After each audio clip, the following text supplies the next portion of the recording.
wabarakatuh. Saya Tobagos Tiara Saputra bersama rekan saya Kuku Wahyu sebagai kameramen. Kami dari kelas manajemen 19L. Pada kesempatan kali ini saya akan mewawancarai Kang Rio Fani Nugraha sebagai owner Sayapku. Jadi ya, Kang, boleh diperkenalkan diri dulu? Boleh. Nama saya Rio Fani Nugraha. Saya owner dari Sayapku.id. Sebelum berbicara panjang-panjang, jadi Sayapku ini usaha apa sih Kang? Bergerak di bisnis apa? Sayapku ini bergerak di bisnis F&B ya. Jadi kalau di Sayapku ini dia punya perbedaan dari chicken yang lain. Pertama dari fokusnya dia di chicken wings ya. Jadi emang dia tuh sebenarnya nggak cuma jual sayap, cuman dia Sayapku ini fokus di sayap gitu. Jadi sayap ayam. Di sini yang bikin berbedanya bukan cuma dari sayapnya doang, tapi dia punya bumbu-bumbu khasnya gitu. Berarti bisnisnya bergerak di bidang kuliner ya Kang?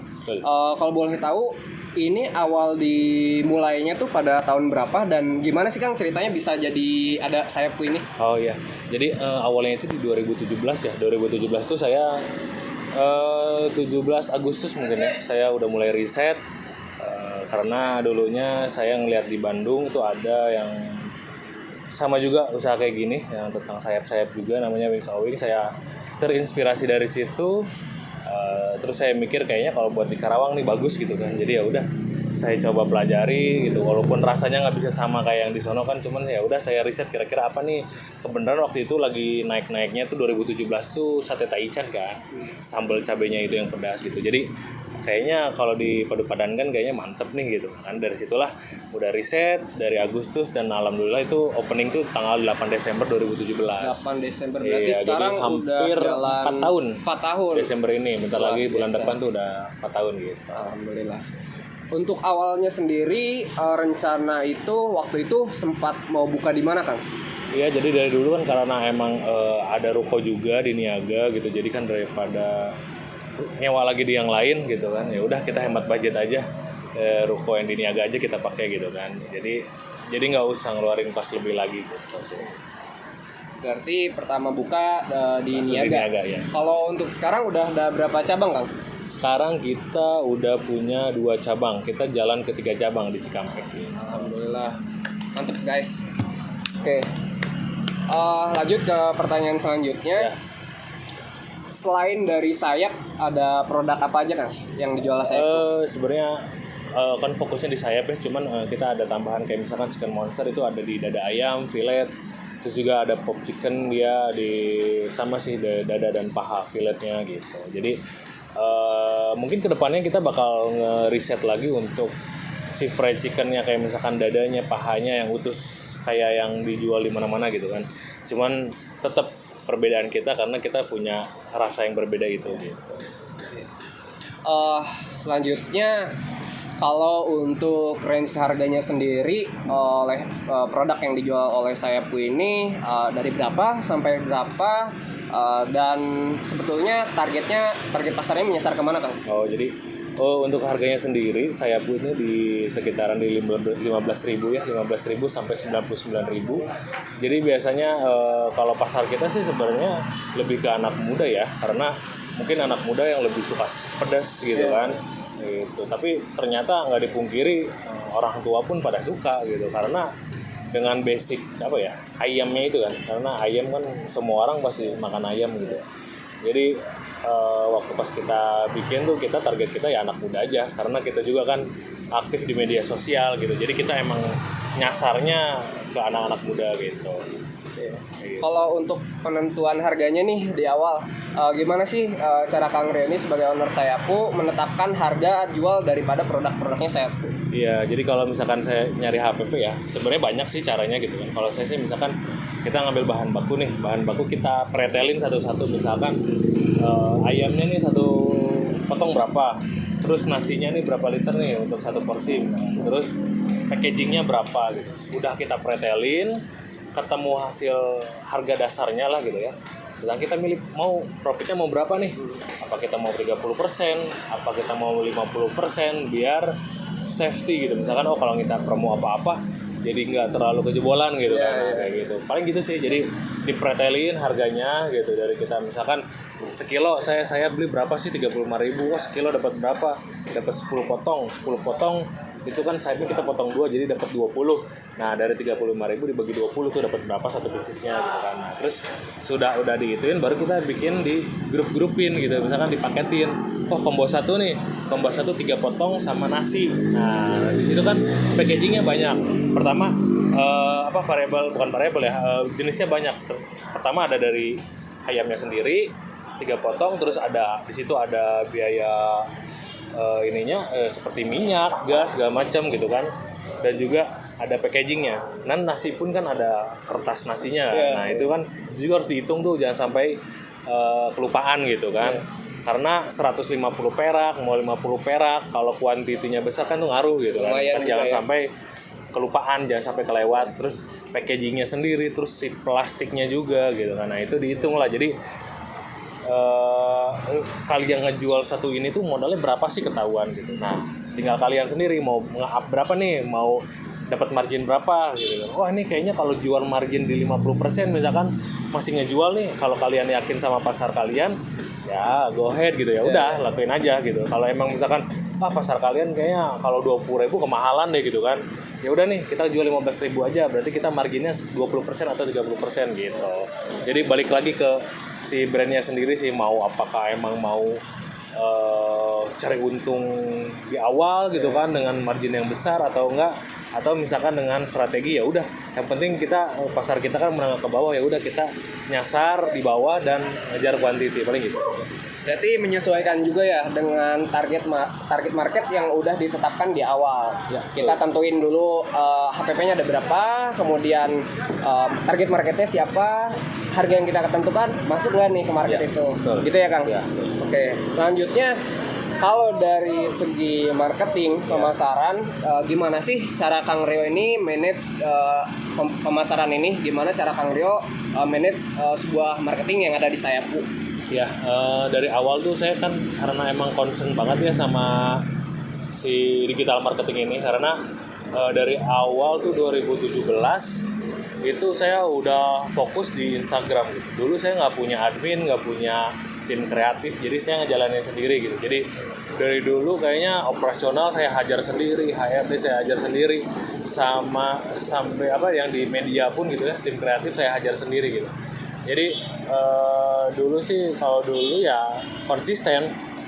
Misalkan lu target sebulan mau berapa postingan nih, 15 misalkan 2 hari sekali, ya udah lu bisa bikin dulu misalkan selama sebulan, bikin dulu deh di awal bulan untuk 1 bulan ke depan. Jadi lu nggak keganggu tuh sebulan, nanti di akhirnya nggak usah mikirin lagi konten karena kontennya sudah ada gitu. Dan sekarang alhamdulillah saya pun udah punya tim kreatif sendiri gitu. Jadi kita makin fokus gitu kan, konten-konten yang dijual, konten-konten yang mau kita serahin tuh kita mateng gitu. Jadi kira-kira misalkan kayak kemarin kita mau ada Shopee Food masuk gitu, ya udah kita fokus nih di bulan ini, di setengah bulannya, di akhir bulan kita fokus untuk launching Shopee Food gitu, biar gimana kelihatannya Sayapku ini mendominasi di Shopee Food kayak gitu sih. Jadi konsisten untuk membuat konten di media sosial gitu, karena konten is queen katanya gitu. Kalau sekarang kan konten is queen, jadi sekarang apa-apa harus emang dikontenin gitu. Jadi makanya saya juga sekarang udah ngerambah ke dunia TikTok juga udah 4 kali FYP nih, sampai yang intinya sampai 1,5 juta. Wow, luar biasa ya. Berarti sejauh ini dari awal sampai akhir Sayapku ini memanfaatkan metode digital marketing untuk memanage pemasaran produk-produknya di Sayapku. Iya betul. Untuk followersnya sendiri di Instagram udah ada berapa nih Kang? Untuk di Instagram tuh ada 11.000. Wow, luar biasa. 11.000 tuh udah bisa yang... klik link gitu kan. udah bisa swipe up Udah ya. bisa gitu. Oke. Selanjutnya, kalau untuk dari marketing, pernah nggak sih Sayapku ini melakukan promosi berbayar? Oh sering. Jadi kayak misalkan kita pakai Instagram Ads gitu kan, Facebook Ads, dan juga kita kan sering kayak misalkan kolaborasi sama selebgram gitu kan, visit segala macam gitu kan. Sekarang selebgram Karawang juga sudah mulai ada pricey ya, udah punya harganya. Ya. Ada yang sampai 1 juta per visit gitu kan. ada yang 1,5 juta, ada yang 400, macam-macam gitu. Gimana kapasitas kita aja, dia sesuai nggak sama brand kita kayak gitu. Sejauh ini ketika melakukan promosi secara digital, apakah dampaknya terasa langsung kepada penjualan atau hanya pada awareness-nya aja kan? Balik lagi ya, gimana konten yang kita buat ya. Misalkan ada konten kita hanya untuk awareness-nya aja. Misalkan, wah si orang ini nih lagi naik nih, dia kita bisa guide, kita bisa review, dan itu hanya untuk misalkan, wah dia juga kesini nih gitu kan, tapi tanpa ada ke sales gitu. Ada juga konten yang kita buat untuk misalkan langsung lari ke sales. Misalkan, oh kita bikin kerjasama sama selebgram anu, terus kita bikin produk gitu di Sayapku gitu. Nah itu nanti dijual gitu. Jadi kita misalkan kayak gitu. Selanjutnya ini bagaimana sih cara pengelolaan atau memproduksi sayap ini, singkatnya seperti apa kan? Ya jadi singkatnya kan untuk bahan baku mentahnya gitu ya diproses dan dikelola oleh Central Kitchen Sayapku, dari mulai pembersihan ayam, pemotongan, marinasi, terus juga tepung terigu juga sudah dicampurkan segala macam gitu kan, dan bumbu-bumbu juga sudah dibuat oleh Central Kitchen. Setelah itu baru diedarkan ke setiap cabang kayak gitu. Jadi nanti di cabang itu dia cuma menggoreng dan membumbui lah gitu. Jadi untuk proses semuanya di satu pintu, yaitu di Central Kitchen kayak gitu. Kalau untuk Sayapku ini sejauh ini udah punya berapa banyak karyawannya Kak? Untuk sekarang karyawan ada di 12 orang. 12 orang ya, luar biasa. Itu angka yang cukup lumayan untuk sekelas UMKM. Yep, betul. Kemudian untuk pengelolaan keuangannya sendiri, apakah ada pencatatan khusus atau pelaporan khusus, seperti apa untuk pencatatan? Ada. Jadi untuk sekarang kan kita sudah merapikan lagi ya untuk segi keuangannya, terutama cabang kita yang di Galumas. Kita merapikan dari perharinya. Per hari kan kalau untuk pemasaran kita kan ada dine-in, take away, dan Grab, GoFood gitu ya. Nah untuk dine-in, take away kan itu uangnya masuknya di cash gitu. Kalau misalkan di GrabFood dan GoFood itu kan online itu kalau misalkan di kita kan memang H+1 pencairannya seperti itu. Jadi uangnya nanti ada terbagi dua kan ya. Ada yang cash, ada juga yang di rekening gitu, transfer. Nah itu dikelola. Jadi setiap hari ada berapa nih dapatnya, misalkan cashnya sekian, GrabFoodnya sekian, GoFoodnya sekian. Nanti ketemu omsetnya berapa per hari. Terus juga dipotong sama belanja apa nih buat besok gitu, kayak gitu. Kalau per hari di tiap cabang biasanya pendapatannya range berapa sampai berapa Kang pada umumnya? Sekarang rata-rata di 3,5 juta. Terus untuk yang di sini, yang di Niaga masih di 4,5 ke atas gitu, karena mungkin trennya emang masih 70% ke atas tuh di online. Kita masih kuat di online kayak gitu. Oke. Untuk awal saat membuka Sayapku ini, Kang Rio ini merogoh kocek berapa untuk bisa membuka Sayapku? Untuk awal sih saya merogoh kocek sekitar 80 juta. 80 juta ya 80 untuk juta, modal awal. Untuk modal awal itu di luar uang sewa ya. Gitu, karena mungkin sewanya kan ruko sendiri. Mungkin kalau ruko di luar berarti sekitar 120-an. 120. Ya, 120-an gitu. Sejauh ini cabangnya ada di mana aja nih Kang? Sekarang baru ada di Niaga dan di Galumas gitu kan. Dan di Galumas ini kita juga membuka sistem baru, yaitu sistem kemitraan swakelola gitu. Jadi di sini nggak cuma saya ownernya, di sini juga ada investor di dalam sini gitu. Dan Sayapku untuk mungkin setahun ke depan mungkin untuk berfokus di swakelola seperti ini kayak gitu. Nah ini kan pandemi ini udah berjalan cukup lama ya Kang. Ya, udah hampir 2 tahun ya. Ini situasinya justru sangat memukul ya para UMKM yang ada di seluruh dunia bahkan. Nah untuk di Sayapku tersendiri, apakah merasakan hal yang signifikan ataukah menurunkah omsetnya, ataukah bagaimana sih tantangan menghadapi pandemi ini dan bagaimana situasi Sayapku bisa bertahan sampai sejauh ini? Ya waktu pas awal bulan Maret ya, Bupati kita Ibu Selika kena COVID kan bulan Maret. Nah itu tuh kan Karawang tegang ya, dalam arti misalkan kayak wah ini gimana nih kayak keluar rumah nggak pada mau. Nah itu di situ agak kerasa sih di awal Maret itu, kayak misalkan dine in kan emang kita tuh sebenarnya untuk Sayapku sendiri itu kelemahannya mungkin di dine in ya, apalagi di Niaga itu karena mungkin dari parkirnya yang sempit, tempatnya sempit, terus ya kurang nyaman lah untuk makan di tempat. Mungkin karena faktor itu, terus juga ditambah kita nggak keluar rumah tuh bener-bener kayak kita seminggu atau 2 minggu tuh kayak jarang banget ke rumah gitu kan. Waktu di bulan Maret itu kerasa banget sih waktu pandemi gitu. Cuman alhamdulillahnya karena memang average rata-rata online di Sayapku ini di atas 70, nggak terlalu terpengaruh. Jadi dine in yang kurang, cuman si online kita tetap bagus gitu dari awal pandemi sampai sekarang alhamdulillah. Mungkin salah satunya itu berkat berkat konten-konten kita, berkat kampanye kita yang selalu menekankan bahwa udah beli di online aja, beli GrabFood aja, beli GoFood aja gitu. Jadi orang emang sudah terbiasa beli Sayapku di online gitu. Jadi waktu pas misalkan orang pada di rumah, ya untuk pelanggan Sayapku ya tetap emang di rumah gitu, karena emang emang konsumennya kan dari rumah gitu kan rata-rata gitu. Jadi dari awal sampai akhir sih alhamdulillah, bahkan di Desember 2020 itu ada peningkatan gitu, karena di situ banyak momen seperti ulang tahun Sayapku gitu, kayak gitu. Oke, sudah panjang lebar nih kita berbicara.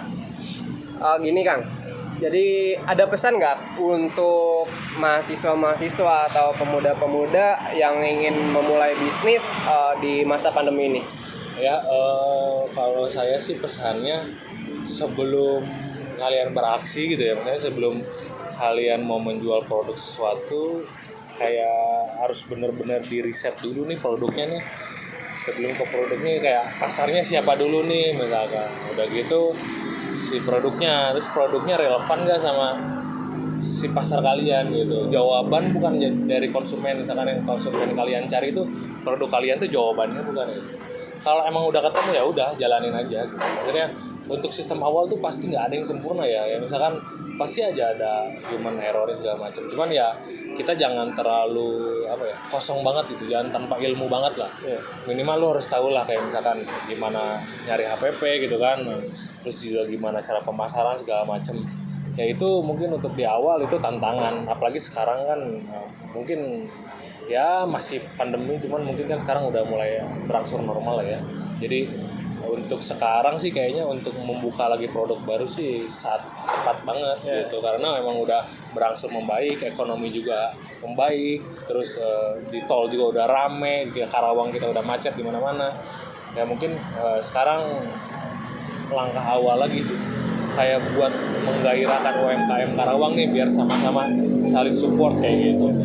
Jadi untuk yang lagi kuliah, jangan keganggu kuliahnya, maksudnya kuliah tetap menjadi prioritas kalian. Selesaiin dulu ya tanggung jawab kalian sama orang tua kalian kayak gitu.